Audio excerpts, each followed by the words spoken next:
baru screenshot atau foto, kemudian nanti bisa disalin, baru saya stop share. Atau sudah di-input, Dek? Kak. Sudah? Sudah? Aisyah, sudah di-input belum? Halo?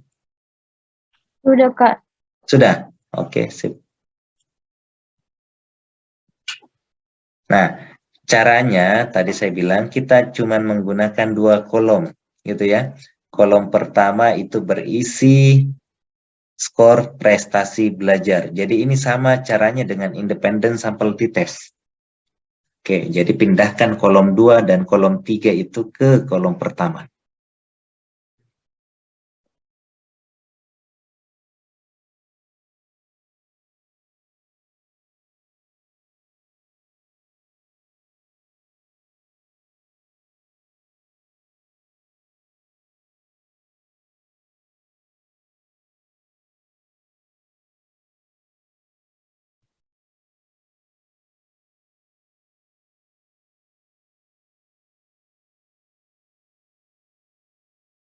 Oke, hapus saja semuanya. Langsung blok juga kolom judul kolomnya deh, yang di atas tuh. Bukan. Langsung blok. Ya, hapus dulu. Blok dulu.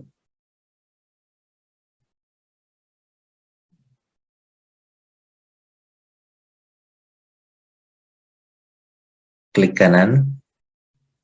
Ya, delete. Oke, sip. Nah, sekarang kita tandain dulu. Mana kelompok 1, mana kelompok 2, mana kelompok 3.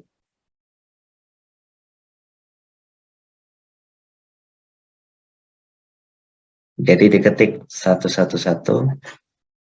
Nomor 1 sampai 5 itu kan kelompok 1 ya.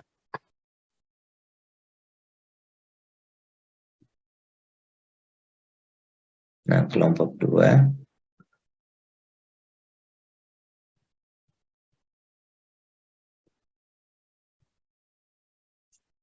Kelompok 3. Oke, sekarang ubah namanya. Kolom 1 tadi nama variabelnya apa? Skor prestasi belajar.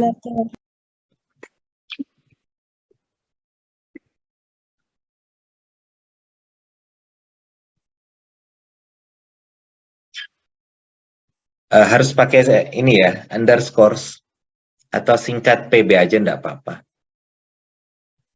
PB kemudian untuk labelnya ditambahkan keterangan prestasi belajar. Subhanallah. Angkat dulu. Wih.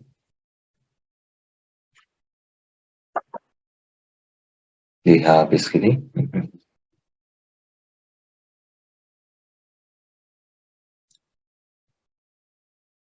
Underscores. Ya metode aja deh. Terus nanti labelnya ditambahkan. Keterangan. Metode mengajar.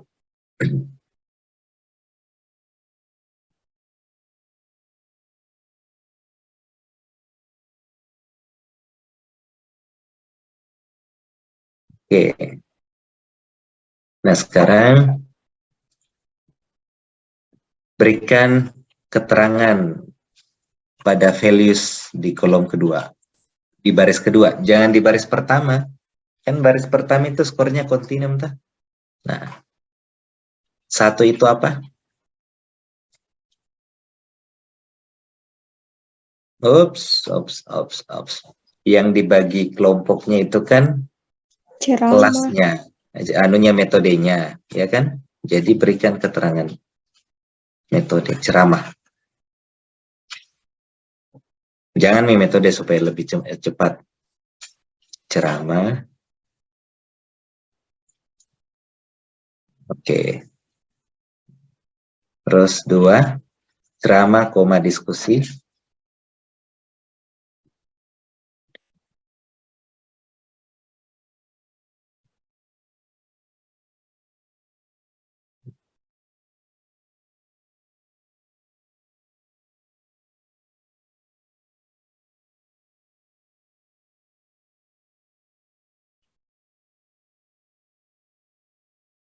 Oke, klik oke. Kemudian scale-nya diubah menjadi nominal. Karena kan datanya kategorik ya. Nah, adik-adik sebaiknya jangan melupakan materi tentang data karena banyak kesalahan sebelum-sebelumnya ya. Banyak yang belum paham sehingga berdampak pada teknik analisis datanya. Nah, sekarang kalau sudah gitu kita klik analyze. Oh, tunggu dulu, kita buat hipotesisnya dulu deh. Kira-kira hipotesisnya apa?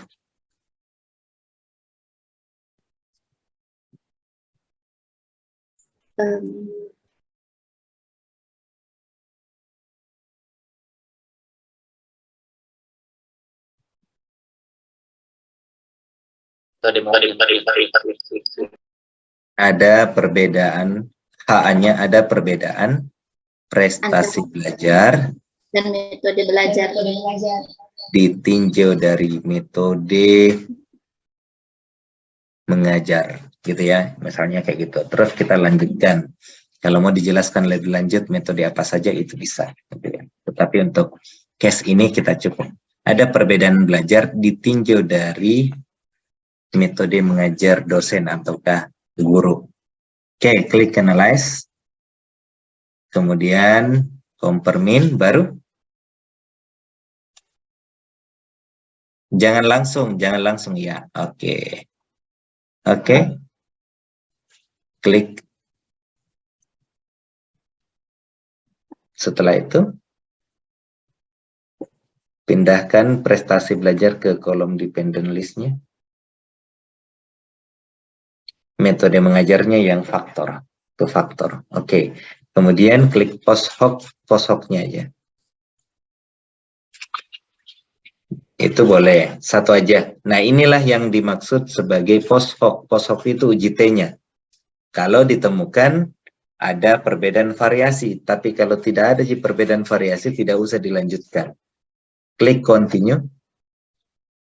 Kemudian klik option. Descriptive. Homogeneity bisa. Oke. Continue dan oke.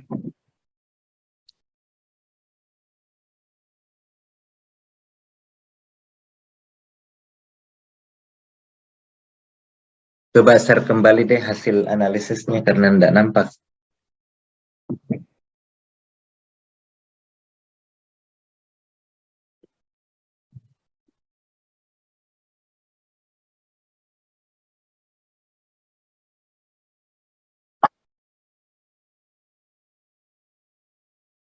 Oke, berdasarkan apa yang pernah kalian dapatkan, untuk menjawab hipotesis kita mengacu pada tabel mana?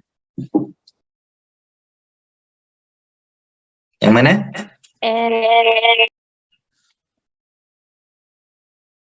Yang mana? Tabel? FK. Tabel, ya betul sekali ya. Nilai F-nya bisa dibandingkan dengan F hitung dibandingkan dengan F tabel. Berarti perhatikan pada bagian ANOVA, tabel ANOVA. Nah, di situ ada nilai F ya. Perhatikan sumbernya, ini ada between group, ada within group, ada total. Jadi sama ya dengan tadi, antar kelompok, dalam kelompok, dan total. Kemudian sum of square. Sum of square itu berarti jumlah kuadrat gitu ya. Dalam antar kelompok, dalam kelompok, dan keseluruhan. Kemudian degree of freedom yang disingkat DF itu adalah DB. Ada DB antar grup, dalam grup, dan keseluruhan. Kemudian mean square itu rata hitung kuadrat gitu ya. Ada yang tadi RKA dan RKD. Nah, ini dia maksudnya RKA, RKD. Kemudian nilai F. Nilai F inilah yang kita bandingkan dengan F tabel. Kalau mau lebih praktis, pakailah nilai probability-nya, nilai signifikansinya dengan toleransi kesalahan 5%. Kira-kira menurut kalian H0 ditolak atau H0 diterima? Ditolak H0-nya. H0-nya ditolak, Kak. Betul sekali, H0 ditolak ya. H0 ditolak. Karena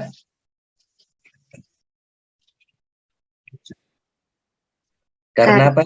Di bawah 0,05, Kak. Oke, thank you, Zafika. Di bawah 0,05.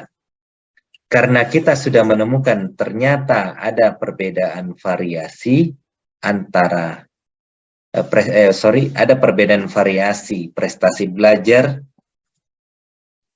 ditinjau dari pemberian metode mengajar guru, maka kita bisa lanjut untuk melihat post hoc-nya. Coba cek post hoc-nya. Nah, sekarang kita bandingkan satu persatu. Tiap dua kelompok gitu ya. Metode mengajar pertama dan kedua. Kira-kira bagaimana gambaran prestasi belajarnya? Ada perbedaan atau tidak ada perbedaan?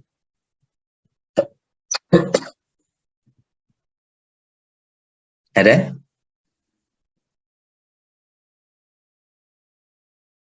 Nah, ini yang di bagian ujung. Saya coba request untuk itu ya. Ambil alih kursornya. Sudah? Terima, Dek. Tolong diterima. Nah, sudah terlihat ya? Scroll dari saya. Sudah?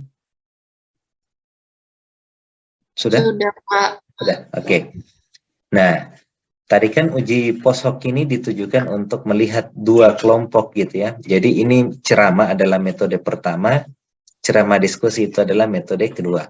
Jadi kelompok orang yang diberikan ceramah dan kelompok orang yang diberikan ceramah diskusi, bagaimana prestasi belajarnya itu bisa kita lihat dari signifikansinya. Ada perbedaan prestasi belajar enggak ini? Antara orang yang diberikan metode pertama dan metode kedua. Ada perbedaan prestasi belajar enggak? Kaidahnya sama dengan yang di atas. Ada ya, karena tidak ada ya, karena P-nya lebih besar dari 0,05. Oke? Nah, sekarang coba tunjukkan prestasi belajar manakah yang berbeda dari data yang ada. Mana yang signifikan?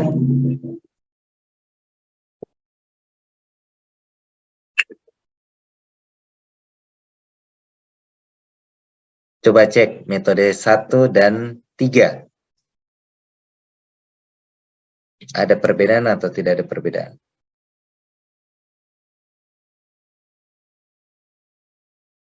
Metode 1 dan 3. Yang ini. 1 dan 3. Ada perbedaan atau enggak?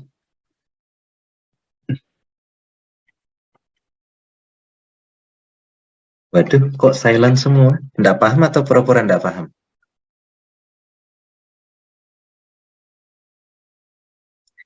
P-nya lebih besar atau lebih kecil?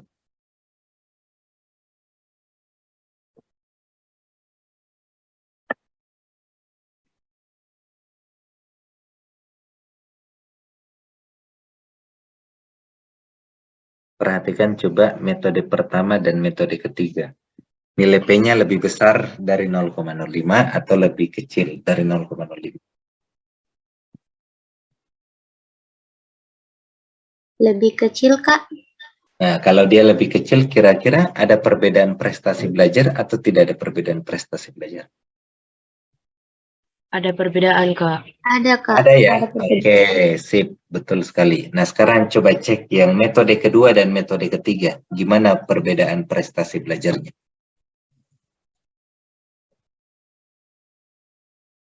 Lebih besar dari P, Kak.